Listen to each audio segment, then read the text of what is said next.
चैतन्य योग साधना संस्था पुणे आणि माजी आमदार कैलासवासी बीडी काळे फाउंडेशन गोडेगाव यांच्या संयुक्त विद्यमाने अखंड 24 तास सूर्यनमस्कार रूपी आहुती देण्याचा जागतिक कार्यक्रम राज्याचे सहकार मंत्री दिलीपराव वळसे पाटील यांच्या प्रमुख उपस्थितीत गोडेगाव येथे यशस्वीरित्या संपन्न झाला। या 13वा आदित्य यागमध्ये एकूण 2000 लोक सहभागी झाले तर 2 लाखाहून अधिक सूर्यनमस्कार घातले गेले।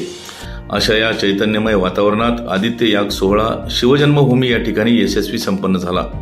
या आदित्य याग सोहळ्यासाठी संस्थेचे संस्थापक अध्यक्ष श्रीराम साठे सर यांचे मार्गदर्शन, तर कार्यक्रम यशस्वी करण्यासाठी अविनाश अनपट, अमृता गोरे, वर्षा देवकर, पराग शेटे, चंद्रशेखर कुलकर्णी, ज्ञानोबा भुजबळ, दिलीप काळे, निळकंठ होनराव, जयसिंग काळे, श्यामशेठ होनराव, विनोद काळे, कपिल काळे, नरेंद्र काळे, रत्नाताई गाडे, महेश काळे, मुरलीधर काळे, अजित काळे, मनोज काळे, सूर्यकांत काळे, सुहास भास्कर, संतोष काळे, सत्यजित गाडे यांचे बहुमोल योगदान मिळाले।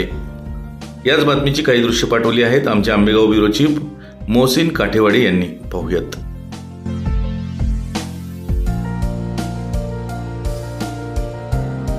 आज अखंड 24 तास सूर्यनमस्काराचा 13वा आदित्य होत आहे।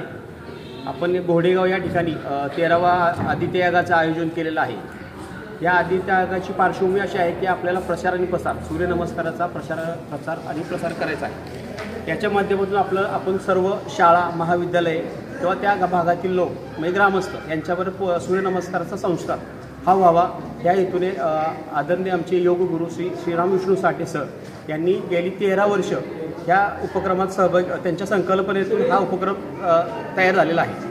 आपली संस्था गेली 35 वर्ष हे काम करते। साधारण 1990 साली या संस्थेचा स्थापना झालेली आहे। 2009 पासून आपण हा उपक्रम सुरू केलेला आहे।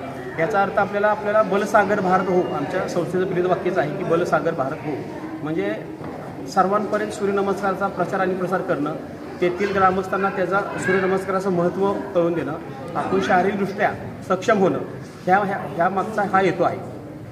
सरांनी ही संकल्पना का राबवली तर बाबा सर्वांना सूर्यनमस्कार घालता येतील न येतील आणि शाळा बेस ठेवलेला आहे। कारण हा संस्कार हा शाळेतूनच तयार झालेला असतो। शाळेतल्या मुलांना लवकर कळला जातो हा संस्कार, म्हणून आपण बेसिक प्रत्येक शाळेच्या घटकापर्यंत जातो, त्यांना सांगितलं जातं की असे नमस्कार आहेत। आत्तापर्यंत आपण गोडेगाव या ठिकाणी 13वा आहे, पण त्याच्या अगोदर आपण नाशिक या ठिकाणी सूर्यनमस्काराचा प्रचार आणि प्रसार केलेला आहे। रत्नागिरी या ठिकाणी कनकादित्य सूर्यमंदिर आहे, तिथे सूर्यनमस्काराचा प्रचार प्रसार केलेला आहे। त्यानंतर सातारा जिल्ह्यातील कराड या ठिकाणी सूर्यनमस्काराचा प्रचार प्रसार केलेला आहे। एकूण असे बाहेर आणि गोडेगाव या ठिकाणी 4था आदित्य होतं। त्याचा अर्थ त्याच्या अगोदरचे 6 आदित्य 6 ते 7 आदित्य हे पुण्यामध्ये होत आहेत, पुण्यामध्ये घेतलेले आहेत। पुण्याच्या शाळा परिसर यामध्ये ते घेतले गेले आणि ते योग्य पद्धतीनं यशस्वी करून दाखवले सर्वांच्या माध्यमातून। आत्तापर्यंत आपण सर्वात उच्चांक म्हणजे 17 ते 20 लाखापर्यंत ह्याच्या माध्यमातून आपण सूर्यनमस्कार घातले गेलेले आहेत आणि साधारण एक 15 ते 20,000च्या वर लोकांनी यामध्ये सहभागी घेतलेला आहे। आणि हा उपक्रम आपण वर्षातून एकदा राबवतो, एखाद्या ठिकाण निवडून आपण त्या ठिकाणी हा उपक्रम राबवला जातो।